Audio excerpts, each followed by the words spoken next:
हजरत उमर फारूक आजम की बारगाह में एक आया दीवाना और आके कहने लगा, हुजूर मैंने अपनी वालिदा का हक अदा कर दिया क्या नहीं कर दिया?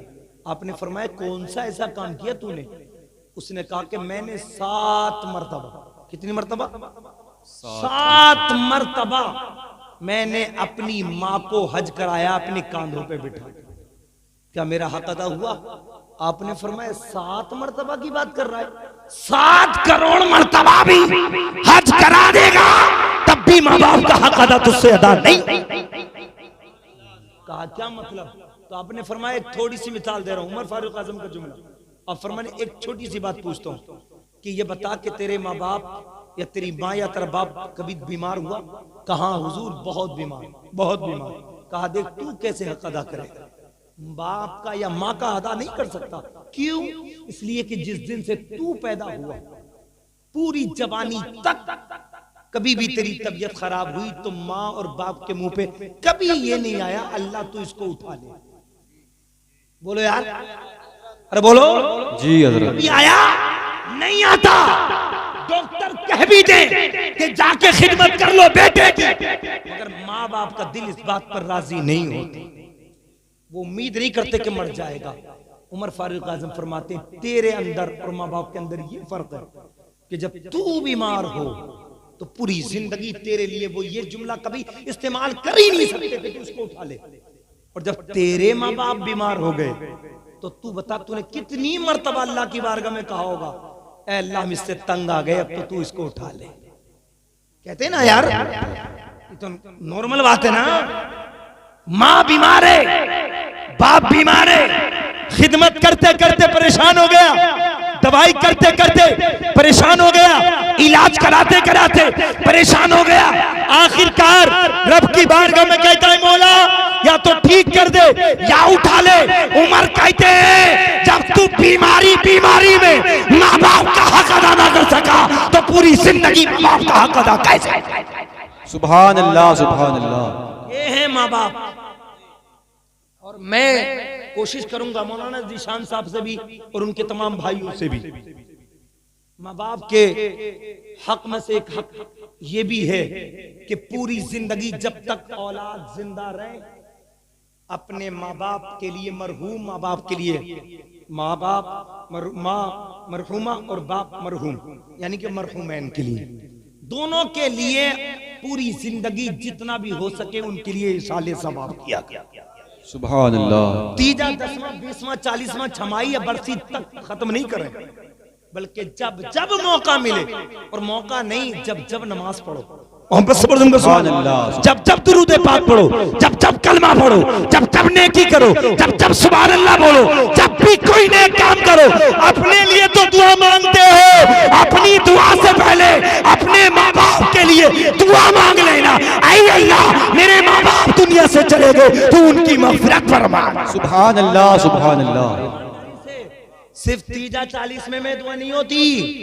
अगर चाहोगे जंगल में पानी फेर रहे हो, जंगल में पानी फेर रहे हो, आलू खोद रहे हो, आलू लगा रहे हो, कुछ भी काम कर रहे हो, दुकान पे बैठे हो, दुरूद शरीफ पढ़ के अगर दिल से दुआ कर दी ना, अल्लाह इस दुरूद पाक की बरकत के सदक़े में मेरे माँ बाप की मग़फ़िरत फरमा दे। सुभान अल्लाह। तो मुझे उम्मीद है अल्लाह गफूरुर रहीम है, हमारी वजह से नहीं मग़फ़िरत करेगा मगर दुरूद पाक की बरकत से तो मग़फ़िरत फरमा सकता है। सुभान अल्लाह। अपने माँ बाप के लिए चंद हुकूक है, कितने?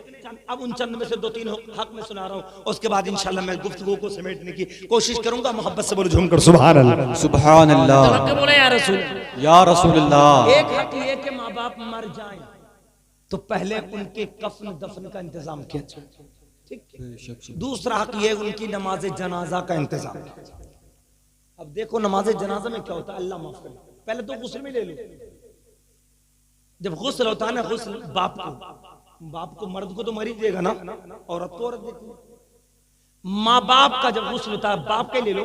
मौलाना जीशान साहब के वालिद गिरामी गए, बाप के गुस्ल का नंबर क्या अच्छा होता कि बेटा इतना दीनदार तो होता कम से कम कि जब अब्बा चले गए तो बाप को गुस्ल देने के लिए महल्ले के मुल्ला जी या हाजी जी को ना बुलाता, बल्कि खुद आगे बढ़ जाता। सुभान अल्लाह, सुभान अल्लाह। क्यों?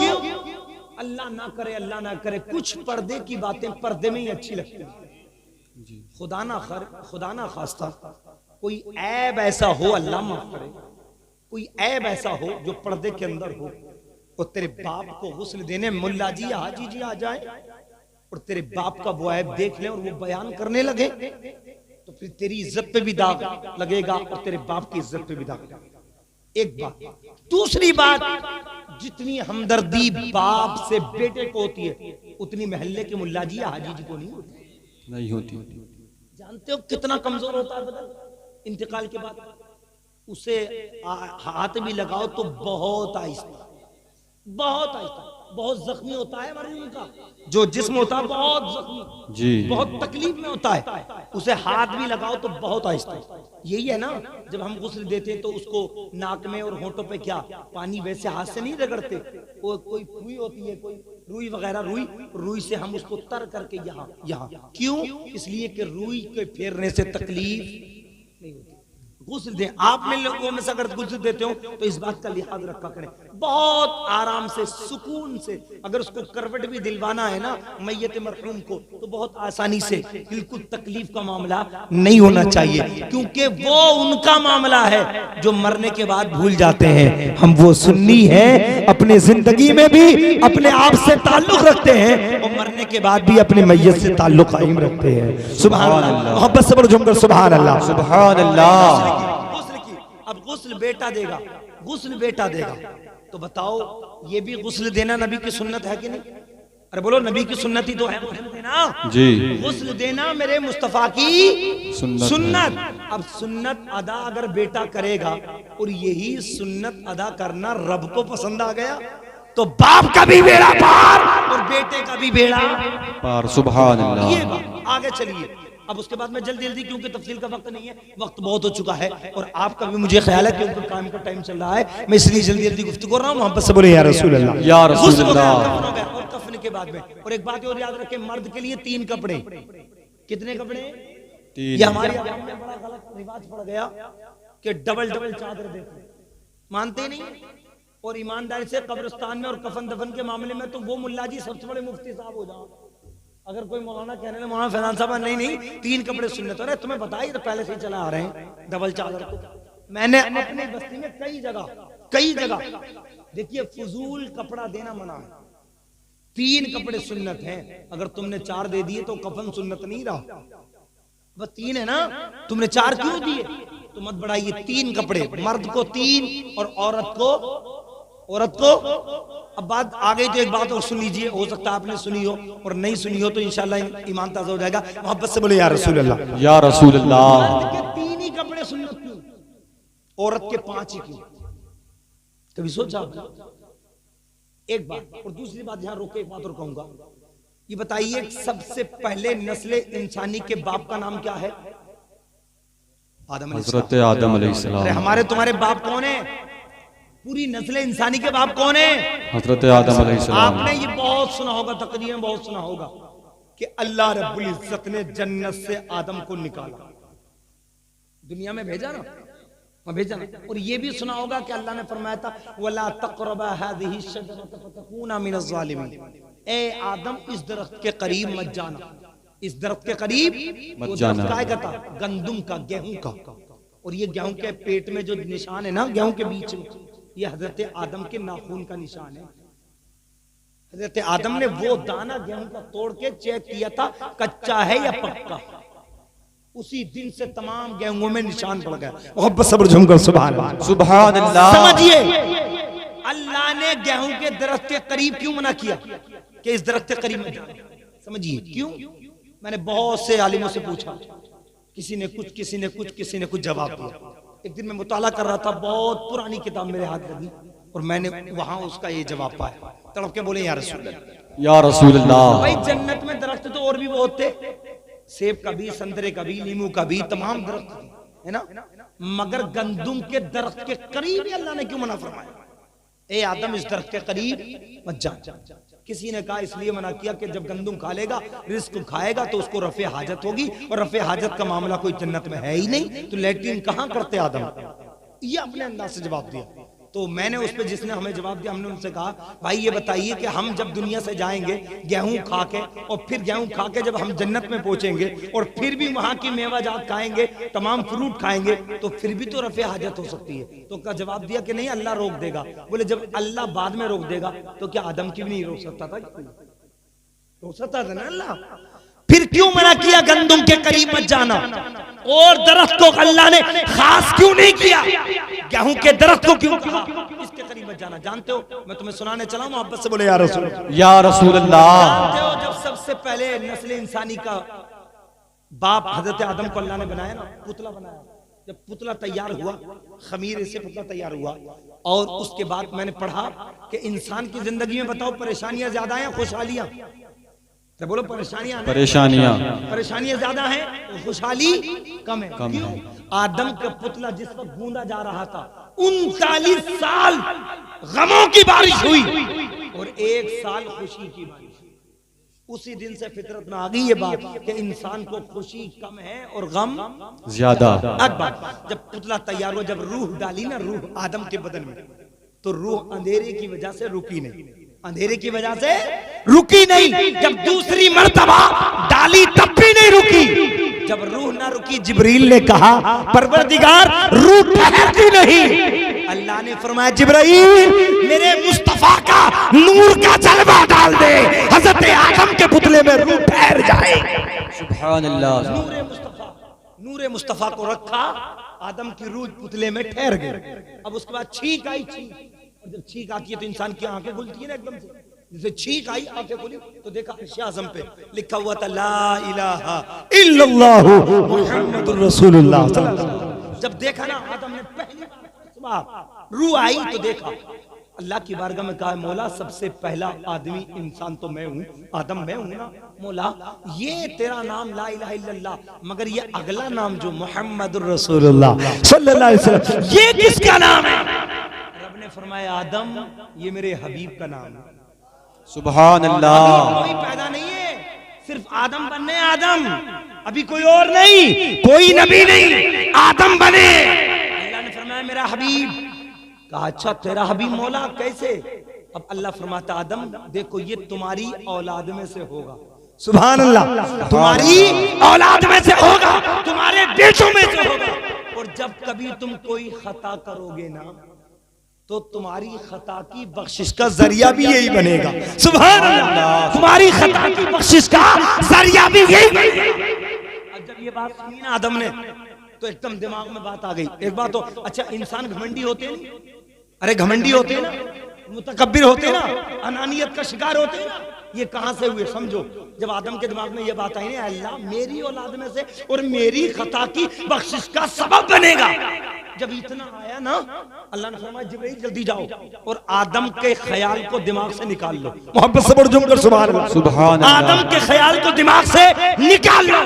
जब ख्याल निकाला आदम के दिमाग से, वही ख्याल जो आया था कि मेरी औलाद में से होगा और मेरा बेटा होके मेरी खता की बख्शिश का जरिया बनेगा, आदम के दिमाग से निकाल लिया। जिब्राइल ने निकाला। अल्लाह ने फरमाया जिब्राइल इस ख्याल के 2 टुकड़े करो। मोहब्बत से बढ़ जाऊंगा सुभान अल्लाह। सुभान अल्लाह। 2 टुकड़े करो, एक टुकड़े को जन्नत में दफन कर दो और एक टुकड़े से पूरी दुनिया इंसानियत का नफ्स बना दो, पूरी दुनिया के लोगों का नफ्स बना दो। की बू आती है ना अनानियत की, ये उसी नफ्स से, आधे नफ्स से पूरी दुनिया का, आधे टुकड़े से पूरी दुनिया का नफ्स पैदा हुआ। एक बात ये, वो जो आधा टुकड़ा था ना, आधा टुकड़ा दिमाग के ख्याल का, उस टुकड़े पर अल्लाह ने गेहूं का पेड़ पैदा किया। किसका पेड़? गेहूं का। तो रब ने फरमाया आदम सब में जाना मगर इस दरख्त के करीब मत जाना, इस दरख्त के करीब, क्योंकि यही वो ख्याल है तुम्हारा मेरे हबीब के ताल्लुक से, वही ख्याल है।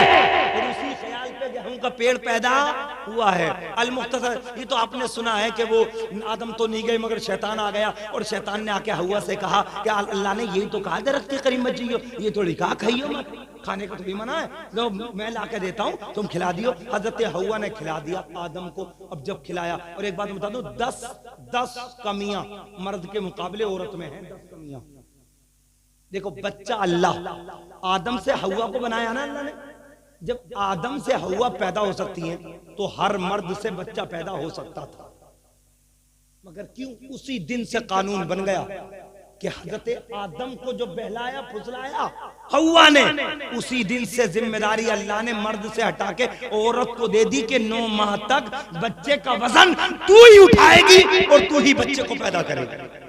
एक ही जिम्मेदारी। और दूसरी इसी तरह बहुत है, मगर दूसरी और बता देता हूँ, निकाह की जिम्मेदारी जी इजाजत दे दे, और तलाक की किस पे है? तलाक का हथियार मर्द पे। तलाक का हथियार किस पे है? मर्द पे। तलाक मर्द देगा, औरत नहीं दे सकती।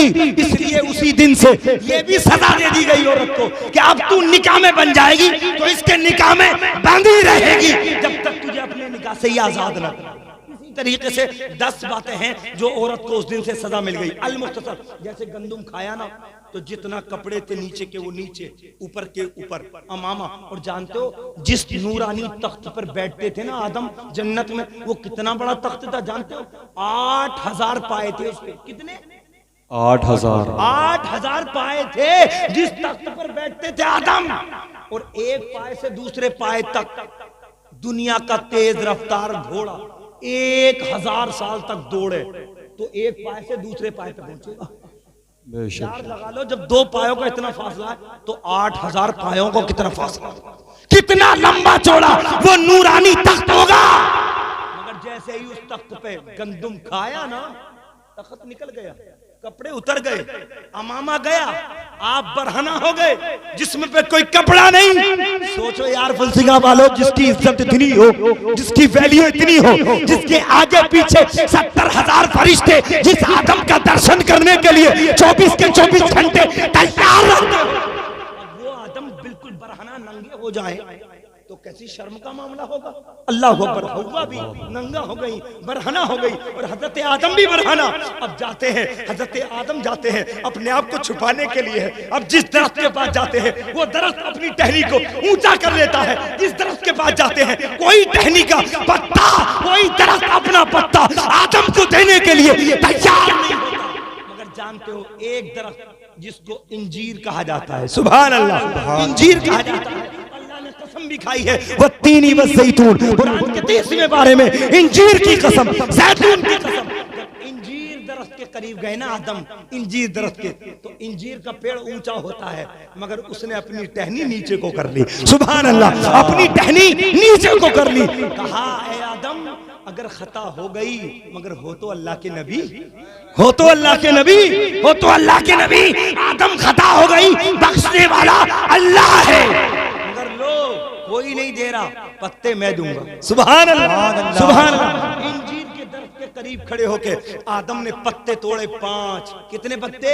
5 पत्तों से हजरत हव्वा की शर्मगाह को छुपाया गया। सुभान अल्लाह। 5 पत्ते तोड़े, हजरत हव्वा के बदन को ढाका गया, और 3 पत्ते तोड़े आदम ने अपने लिए, अपनी शर्मगाह को छुपाया। सुभान अल्लाह। उसी दिन से पूरी दुनिया के मुसलमानों के कफन के कपड़े, मर्द के लिए 3 कपड़े सुन्नत है, औरत के लिए 5 कपड़े सुन्नत। सुभान अल्लाह, सुभान अल्लाह। समझ में? और अगर भाई मैंने पहले ही आपसे वादा कर लिया था, अगर तकरीर इतनी सुनना चाहो तो सलाम कर ना, आपके ऊपर है। अगर सुनना चाहते हैं तो सुभान अल्लाह, वरना खड़े हो जाइए। ऐसा नहीं है कि मैं आप 1 घंटे 2 घंटे तकरीर करूंगा, जितनी देर आप सुनेंगे मोहब्बत से बोले या रसूल अल्लाह, या रसूल अल्लाह, और मैं चल के बोले झूमकर सुभान अल्लाह, सुभान अल्लाह। मर्द के कपड़े कितने हैं कफन के? 3, और औरत के 5। और जितना अच्छा कपड़ा, देखो ये भी अच्छी बात है, कफन में ऐसे ही कपड़ा होना चाहिए जैसा वो जिंदगी में अच्छा समझता था। व्हाइट, सफेद, बहुत सी जगह अल्लाह माफ करे हल्का फुल्के रेट का उसको दे देते। नहीं, अगर वो कीमती कपड़े पहनता था ना जिंदगी में, तो उसे मरने के बाद कीमती कपड़े ही दिया जाए, कफन कीमती कपड़े दिया जाए। और एक बात और याद रखें, कफन में कर दिया गया उसके बाद नमाज जनाजा का नंबर आता, बड़ा अफसोस होता है। और मैं इस बात को कहूंगा क्योंकि ये मेरे दिल का दर्द है। समझिए, ये कौम मुस्लिम के हालात, मैंने सुना मौलाना फैजान रजा साहब ने बहुत अच्छा खिताब किया फलस्तीन के ताल्लुक से। मुसलमानों, फलस्तीन तो एक, अल्लाह माफ करे, फलस्तीन तो हमारे और तुम्हारे लिए एक नसीहत का मामला है, वरना ये हालात हमारे रहे ना तो हमारे लिए भी वो दिन दूर नहीं है जी। हमारे लिए भी वो दिन दूर नहीं है। क्यों? इसलिए कि हम मुस्तफा की शरीयत से बहुत दूर जा चुके, बहुत दूर जा, सिर्फ हमारे पास खोखले नारे, खोखले सिर्फ जुबान से हैं, जुबान से, दिल के अंदर कुछ और है। अल्लाह माफ करे।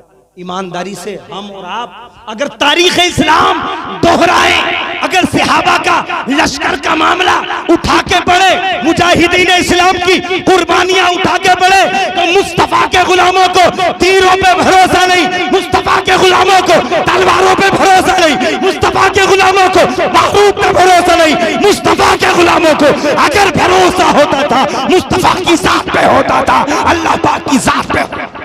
नारे तकबीर, नारे रिसालत, मसलके आला हजरत, फैजाने आला हजरत, फैजाने औलिया किराम, सरजमीने फुलसिंगा जिला संभल, मौलाना सुलेमान रजा बरकाती।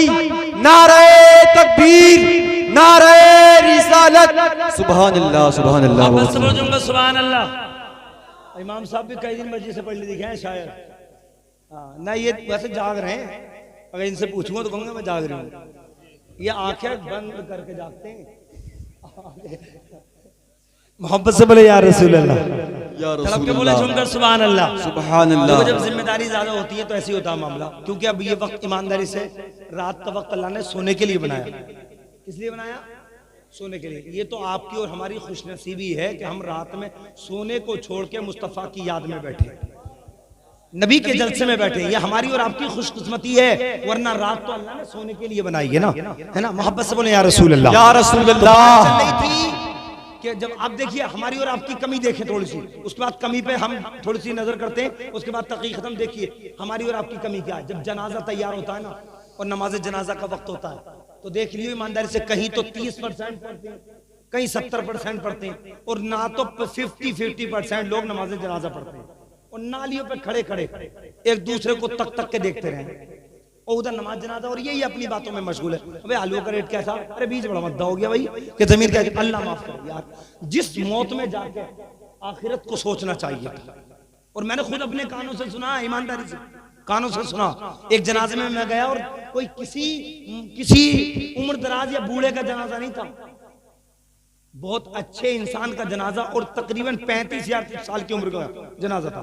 उसमें जब चल रहा था तो मैंने अपने कानों से सुना, आलूओं का खेत आया हजरत, बड़ा शर्म से डूब जाने की बात है। आलूओं का क्या यार, आलू बहुत अच्छे हो रहे हैं भाई, बहुत अच्छे आलू हो रहे हैं, वो लोग कहते हैं। जब मैंने 2-4 मरतबा सुन लिया तो मुझे फिर गुस्सा आया। मैंने कहा ऐसा है कि जनाजे में बाद में जाइए, पहले से पुरोहित के देख लो कि कितने मोटे मोटे हो गए। सच्ची बात बता रहा हूं, मैंने खुद अपने बचपन में देखा हजरत, अगर किसी इलाके में जवान मर जाता था ना तो इलाके की मस्जिदें भर जाती थी नमाजियों से। अगर किसी गांव में इंतकाल हो गया तो लोगों के घरों में रोटी तक नहीं बनती थी, गम की वजह से कि यार जवान गया बेचारा। और आज हालात इतने नाजुक है, हमारे दिल में दुनिया इतनी आ गई, अगर पड़ोस में जवान मर जाए ना तो थोड़ी देर के लिए तुम मुंह बनावे, ऐसा जैसा गम है, और घर में आके खूब ठिट्टे उड़ाता है। अल्लाह माफ करे, डूब जाने की बात। मुसलमानों, मुसलमान उसे नहीं कहते जो अपने गम को गम तसव्वुर करे, अपनी खुशी को खुशी तसव्वुर करे। मुसलमान नबी का गुलाम वो होता है जो अपनी खुशी को अपनी खुशी, दूसरे की खुशी को दूसरे की खुशी नहीं अपनी खुशी समझे, और दूसरे गम को दूसरे का गम नहीं अपना गम समझे। और मुसलमान के जाके घर में जाके कांटे से कांटा मिला के ये कह दे, मुसलमान घबराने की कोई बात नहीं है, जो तेरी खुशी है वो मेरी खुशी है, जो तेरा गम है वो मेरा। सुभान अल्लाह, सुभान अल्लाह। की गुंजाइश नहीं है, वरना मैं तुम्हें तारीख सुनाता। इंशाअल्लाह कभी वक्त मिलेगा तो मैं सुनाऊंगा। अल मुख्तसर एक मसला बता रहा हूँ। हमारे नमाज जनाजा का वक्त आता है, बहुत कहते हैं, मौलाना फैजान भी कहे, मौलाना ततीर भी कहे, आ जाओ भैया वजू करके आ जाओ। ना के जवाब देते हजरत याद ही ना, याद ही ना। अब ईमानदारी से मैं एक जुमला दे रहा हूँ आपसे, फुलसिंगा वालों, और अगर आसपास के हों तो वो भी सुने, सब सुने। याद नहीं है तो नमाज जनाजा ना पढ़ी ना, बहुत अच्छा किया भाई, याद नहीं है। कल को आ रही मौलाना सदाकत साहब मिंबर पे खड़े होकर 10-15 नौजवानों को खड़ा कर ली जुमे में, और फिर कहिए जुमे की नमाज सुना दो। बताओ ईमानदारी से सुना पाएगा? बोलो नहीं। देखो ईमानदारी से हम दूसरों को निशाना बनाते हैं, वो ये कर रहे हैं, वो ये कर रहे हैं, वो ये कर। भाई जालिम का काम तो जुल्म ही करना है। हम अपनी जिंदगी के साथ जुल्म क्यों कर रहे हैं भाई? हम भी तो अपनी जिंदगी के साथ जुल्म कर रहे हैं ना। हम मुस्तफा की शरीयत में ढले तो सही, मुस्तफा के कानून में आए तो सही, और हम कैसे मुस्तफा के कानून में? एक तुम्हारी नींद भगाने के लिए एक नुस्खा दे रहा हूँ, समझे। मैं और आपके अंदर मुसलमानों का कैसा जज्बा है, मैं और ये अक्सर बेशतर तकरीर में कहता हूँ। एक गीदड़ ने शेर की खाल पहन ली। किसने? अभी कह रहे हैं ना फारूक बरकाती साहब, फैजान साहब भी साथ में थे कि गीदड़ आए हैं। एक गीदड़ ने शेर की खाल पहन ली और शेर की खाल पहन के गीदड़ बोला, मियाँ गीदड़ो हम भी शेर हो गए। तो गीदड़ों ने पूछा, भाई तुम कब से शेर हो गए? बोले कंडीशन नहीं देख रहे हो, हालत न देख रहे हो, हुलिया देखो हुलिया। अच्छा मियाँ गीदड़ तुम शेर हो? कहाँ हम भी शेर है। अच्छा यार शेर के कान तो बहुत बड़े बड़े हुए हैं, तुम्हारे तो बहुत छोटे छोटे। बोले बस थोड़ी यही कमी रह गई, बाकी तो पक्का शेर हूँ। अच्छा शेर ऊंचा होता है, तुम तो बहुत छोटे हो। बोले बस थोड़ी यही कमी रह गई, बाकी तो पक्का शेर हूँ। कहा शेर वो दहाड़ता है और तुम्हारी आवाज तो पिलपिलाहट के साथ निकलती है। बोले बस थोड़ी यही तो कमी रह गई, बाकी तो पक्का शेर हूँ। कहा शेर सीना तान के चलता है और तुम सर झुका के चलते हो। बोले बस थोड़ी यही तो कमी है, बाकी तो पक्का शेर हूँ। कहा शेर बहादुर होता है और तुम तो बहुत डरते हो। बोले बस थोड़ी यही तो कमी रह गई, बाकी तो पक्का शेर हो। फुल सिंगा वालों बुरा मत मानना। अब मैं आपसे पूछूं, आप कौन? पक्के मुसलमान, आशिक़ रसूल। दाढ़ी का बस उन्होंने यही कमी है, बाकी तो पक्का मुसलमान। अच्छा नमाज पढ़ी ज़ोहर की असर की ना, बस यही कमी है, बाकी तो पक्का आशिक़ रसूल हूँ। अच्छा माँ बाप की इज्जत करते हो ना, ना बस यही कमी है, बाकी तो पक्का आशिक़ रसूल हूँ। अच्छा तुम्हारी गुफ्तार रफ्तार इस्लामी है? बोले नहीं। बोले बस यही तो कमी है, बाकी तो पक्का रसूल हूँ, आशिक़ रसूल हूँ। मुसलमानों, फुल सिंगा वालों, ये जुमला दिल की तख्ती पे नोट कर लेना।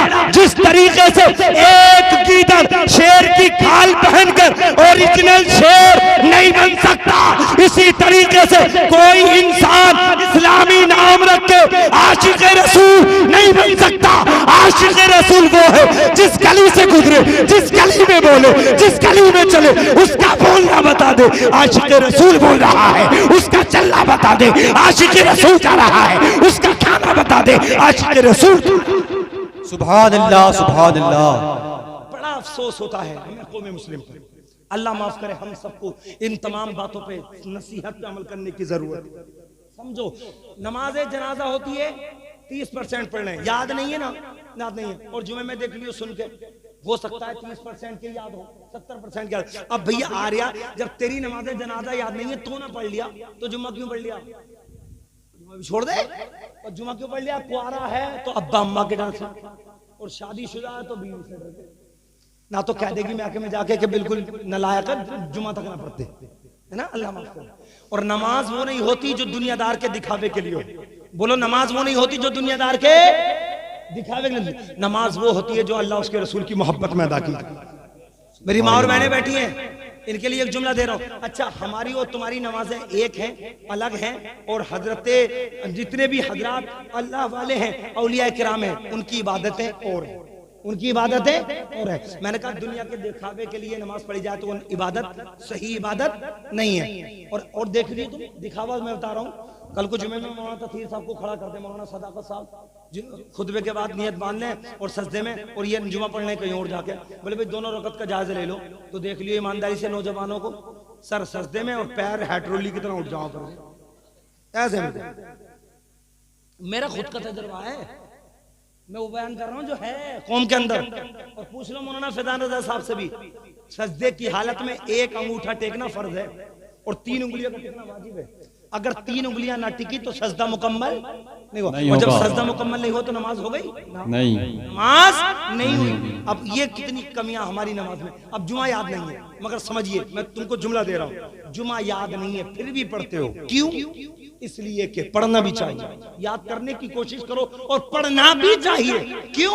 इसलिए कि इमाम का यही तो फायदा है, हमारे इमाम का यही तो फायदा है। इमाम के पीछे नियत बांध के खड़े हो गए, पीछे इस इमाम के अल्लाहू अकबर, इमाम की नमाज के सदक़े में अल्लाह हमारी नमाज भी कबूल।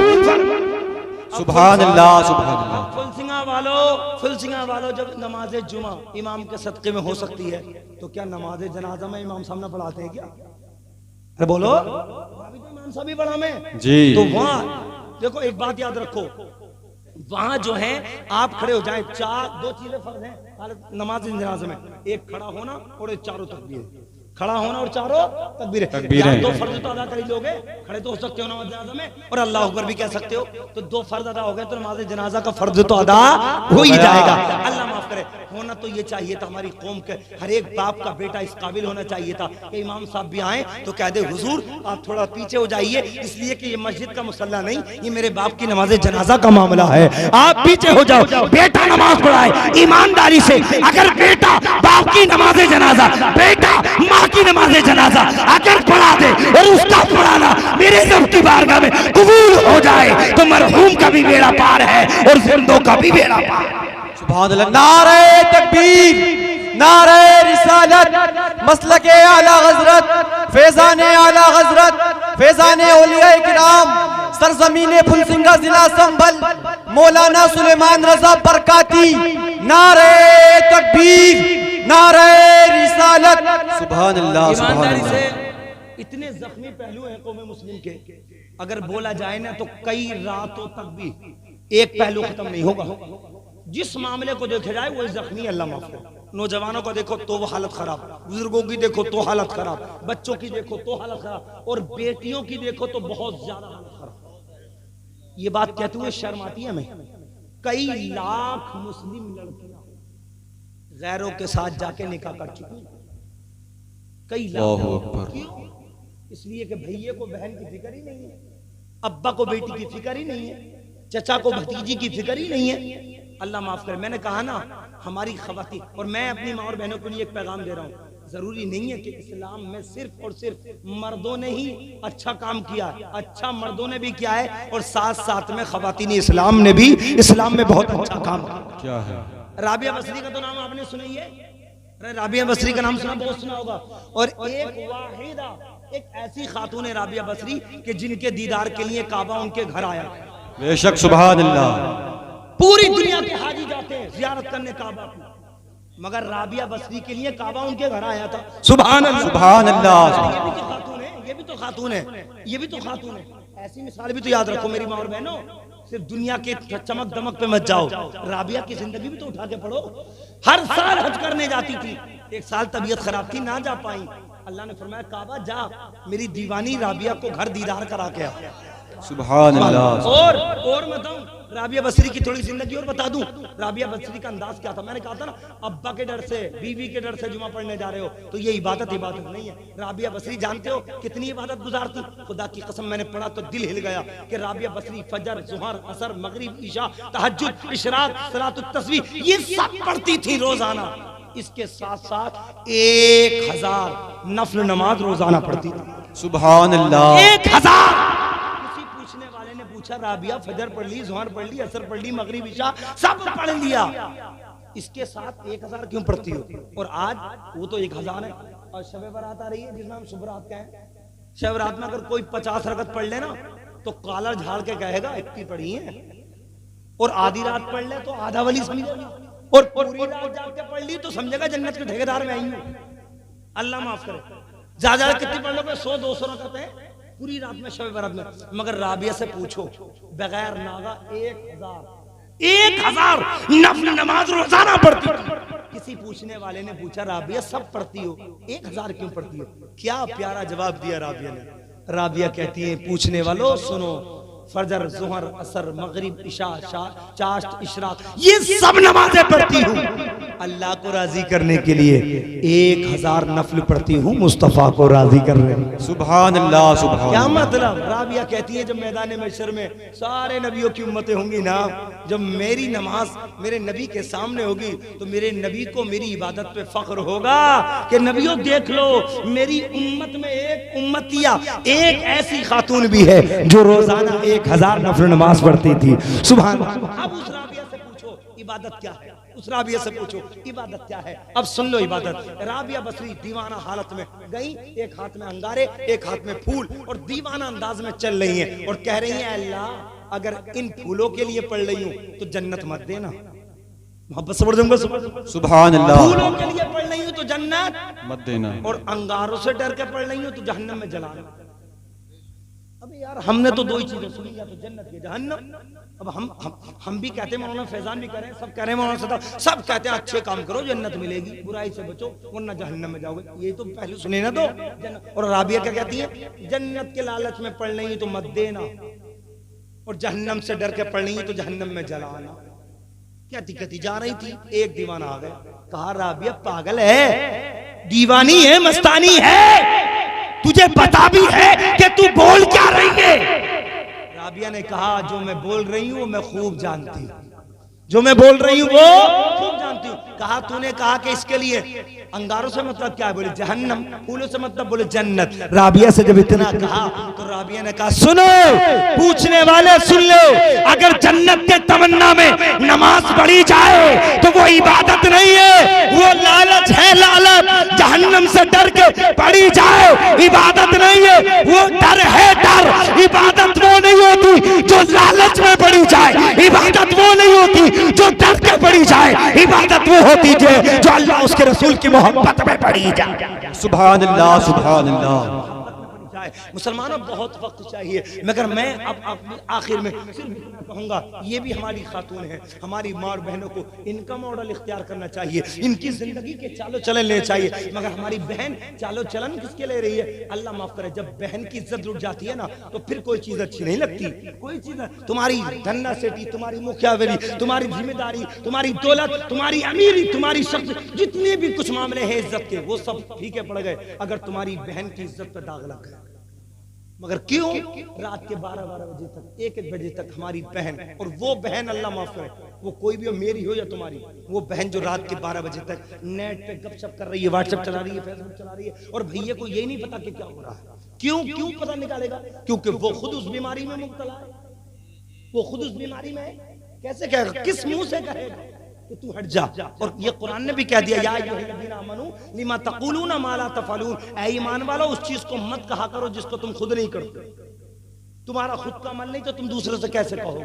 भैया खुद इस बीमारी में, अल्लाह माफ करे, ईमानदारी से मेरी माँ और बहनों को सलीके का और होश के नाखून लेने की जरूरत है। कितनी बहन बेटियां, और अल्लाह माफ करे, मैं कभी भी तालीम का मुखालिफ नहीं हूँ, मगर डिग्री कॉलेजों में जो बहन बेटियां पढ़ रही हैं, ये जो ज्यादा बीमारी आ रही है ना गैरों के साथ जाने की, ये वहीं से आ रही है, अल्लाह माफ करे। क्योंकि क्लास के अंदर जब सबक पढ़ाया जाता है ना, जिस्म की बॉडी के ताल्लुक से अगर कोई सबक पढ़ाया जाए ना, तो बॉडी के अंदर जितने पार्ट्स हैं, जितने आज़ा हैं, जितने जुज़ हैं, जितने टुकड़े हैं, जब उन सब पे सबक होता है ना, तो उसी क्लास में 10 लड़के भी बैठे हैं, उसी क्लास में 10 बेटियां भी बैठी हैं। अब उस्ताद पढ़ा रहा है, उस्ताद का काम शर्म करना नहीं है, वो तो बिल्कुल खुल के बयान करेगा। अब जिस्म के तमाम हिस्सों का पढ़ाई का मामला हो रहा है और खुल के बयान हो रहा है, उसी क्लास में तुम्हारी बहन भी बैठी है, उसी क्लास में खैर का बेटा भी बैठा है। जब पढ़ते वक्त में कोई शर्म नहीं है, तो फिर कॉलेज के बाहर कैसे शर्म करेगी। सोचो, अल्लाह माफ करे। इसलिए आप बड़े खुशनसीब, आपकी बस्ती में लड़कियों का मदरसा भी कायम हो गया। अपनी बच्चियों को दुनिया की तालीम बाद में दो, कुरान पाक की तालीम पहले दो, शरीयत मुस्तफा की तालीम पहले दो, हदीस की तालीम पहले दो, ताकि तुम्हारी बच्ची दुनियादार बाद में बने, मदीने के ताजदार के गुलाम पहले बने, फातिमा ज़हरा के गुलाम कनीज पहले बने। इंशाअल्लाह अगर ये हालात रहे तो इंशाअल्लाह हमारी इज्जत होती हुई नजर आएगी, हमारी इज्जत के डंके बजते हुए नजर आएंगे। बात मैंने शुरू की थी नमाज जनाजा से। नमाज जनाजा में आप अलग मत जाइए, वुजू करके खड़े हो जाइए, याद नहीं है तो याद करने की कोशिश कीजिए। और आप अल्लाह अकबर तो बोल ही सकते हैं, खड़े तो हो ही सकते हैं, तो आप इमाम के पीछे खड़े हो जाएं। और फिर जब दफन का मामला होता है तो वहां भी नमाज जनाजा अदा करने के बाद जनाजे के आगे बिल्कुल नहीं चलना चाहिए, जनाजे के पीछे चलना चाहिए। और पीछे चल के आलूओं की, सीजन की, तिजारत की, कोई दौलत की बात मत किया करो। अगर करना है तो अल्लाह की तारीफ बोलते हुए चलो। और बता दूं एक तरीका, और बता दूं, अगर तुम ये भी नहीं कर सकते तो कम से कम इतना तो कर ही सकते हो, मौलाना ज़ीशान साहब के वालिद साहब हाजी बाबू साहब दुनिया से चले गए, यार कोई तो उनके अंदर ऐसी खूबी होगी जो लोगों को अच्छी लगती होगी, है ना? सुभान अल्लाह। अल्लाह रब्बुल इज्जत ने कमाल रखा है इंसानियत में, कितना ही बुरा हो मगर उसके अंदर कोई ना कोई ऐब, कोई ना कोई खूबी ऐसी जरूर होती है जो लोगों को भाती है, कोई ना कोई अच्छाई जरूर रखी है हर गुनाहगार के अंदर। मेरे नबी फरमाते हैं जब जनाजे के साथ चलने वाले लोग मरने वाले की तारीफ बयान करते हैं ना, तो तारीफ की वजह से अल्लाह उस पर जन्नत वाजिब कर देता है। अरे मैं बस समझूंगा, साले सबक का मामला है ना। चल तुम्हारा क्या जा रहा है भाई, यार घर से आए हो, घंटे 2 घंटे खर्च करना है, तुम्हारी कोई जुबान थोड़ी दुख रही है। तुम अगर एक भाई से कह दो यार कुछ भी था यार बेचारा मरना बेचारा मर गए, मगर भाई अखलाक के बड़े अच्छे थे, आदत के बड़े अच्छे थे, दिल के बड़े अच्छे थे, जुबान के बड़े साफ सुथरे थे, निगाहों के बड़े अच्छे थे। तुम इधर तारीफ करोगे उसका बेड़ा पार हो जाए। सुभान अल्लाह। और मैं जज्बात में नहीं, हदीस पाक की रोशनी में नबी के सामने एक जनाजा आया और उसके बाद में नबी ने फरमाया वजबत वजबत वजबत, 3 बार कहा नबी ने, वाजिब हो गई वाजिब हो गई वाजिब। उसके बाद थोड़ी देर के बाद फिर दूसरा जनाजा आ गया, नबी ने यही कह दिया वजबत वजबत वजबत, वाजिब हो गई वाजिब हो गई वाजिब हो गई। सहाबा अर्ज करने लगे या रसूल अल्लाह पता नहीं चला क्या वाजिब हो गई। मेरे आका ने फरमाया तवज्जो सुनना, और बिल्कुल तकरीर का एंड कर रहा हूँ, तवज्जो सुनना। नबी ने फरमाया कि पहला जनाजा जो जा रहा था उसके साथ चलने वाले लोग उसकी तारीफ बयान कर रहे थे, सुभान अल्लाह। और जिसके मरने के बाद लोग तारीफ बयान करते हो अल्लाह उस पे जन्नत वाजिब कर देता है, सुभान अल्लाह। और दूसरे जनाजे के साथ जो वाजिब कहा नबी ने फरमाया उसके मरने के बाद उसके लोग बुराई बयान कर रहे थे, और जिसके मरने के बाद लोग बुराई बयान करते हो अल्लाह उस पे लोगों की बुराई की वजह से उस पे जहन्नम वाजिब कर देता है। मुसलमानों काम छोड़ के गए हो, दुकान बंद करके गए हो, तो तुम बख्शिश कराने तो गए हो, इसाले सवाब के लिए तो गए हो, उसे फायदा पहुंचाने के लिए तो गए हो, तो तुम्हारा क्या बिगड़ जाएगा? अगर उसके अंदर कोई ऐब था मगर कोई ना कोई खूबी तो ऐसी होगी जो तुम्हारे दिल को अच्छी होती होगी, उसी को याद करके उसकी तारीफ कर दो, इंशाअल्लाह बेड़ा पार हो जाएगा। इंशाअल्लाह कभी जिंदगी में मौका मिला तो इंशाअल्लाह इससे गुफ्तगू की आगे की जारी रहेगी। अल्लाह कुरान पाक में फरमाता है ऐनमा तकूनु युद्रिकुमुल मौत, तुम कहीं भी घूमे फिरते रहो मौत तुम्हें जरूर पालेगी। वलौ कुंतुम फी बुरूजिन मुशय्यदा, अगर सख्त से सख्त किलों में गुंबद में भी फिट हो जाओगे तो मौत तुम्हें वहीं पालेगी। लोग समझते हैं बीमार ना होता तो ना मरता, और कोरोना काल में ये तो सुना आपने, कोरोना में कहा सरकार फेल हो गई, सरकार फेल हो गई कि क्यों? क्योंकि सरकार के पास ऑक्सीजन नहीं था। अरे भैया ऑक्सीजन क्या करता, हमने उन्हें भी मरते हुए देखा जिनके घर में ऑक्सीजन के गोदाम थे, हमने उनकी भी सुनी, अमीरों के बेटे भी मर गए, बड़े अमीर करोड़पति भी मर गए जिनके पास बड़े बड़े गोदाम थे। क्यों? इसलिए कि मौत एक ऐसी चीज है, ऑक्सीजन नहीं बचाती, डॉक्टर नहीं बचाता, हॉस्पिटल नहीं बचाता, कोई ताकत नहीं बचाती, जिंदा रखता है तो भी अल्लाह रखता है, मारता है तो भी अल्लाह मारता है। इसलिए हम सबको चाहिए जो कुछ सुना अल्लाह रब्बुल इज्जत हम सबके सुनने में या मेरे सुनाने में कस्दन 7 गलती हो, मैं अल्लाह की बारगाह में तौबा करता हूँ, अस्तगफिरुल्लाह रब्बी मिन कुल्ली